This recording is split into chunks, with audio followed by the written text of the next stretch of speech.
I'm Anna Savino from the Napa Valley Wine Academy, the Italian wine correspondent.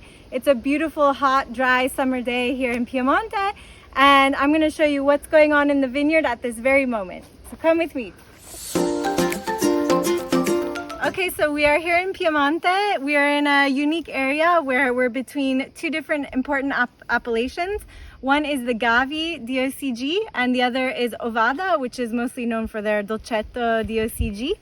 And this is actually Dolcetto grapes that you can see here.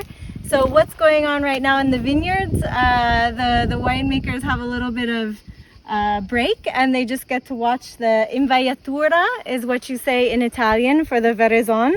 So the grapes are just starting to turn color. You see lots of different shades here.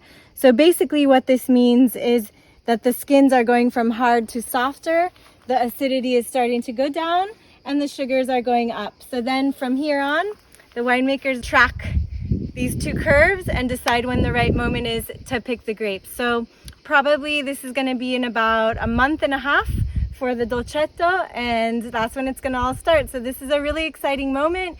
And in this part of Piemonte, it's been a very average, warm, dry summer.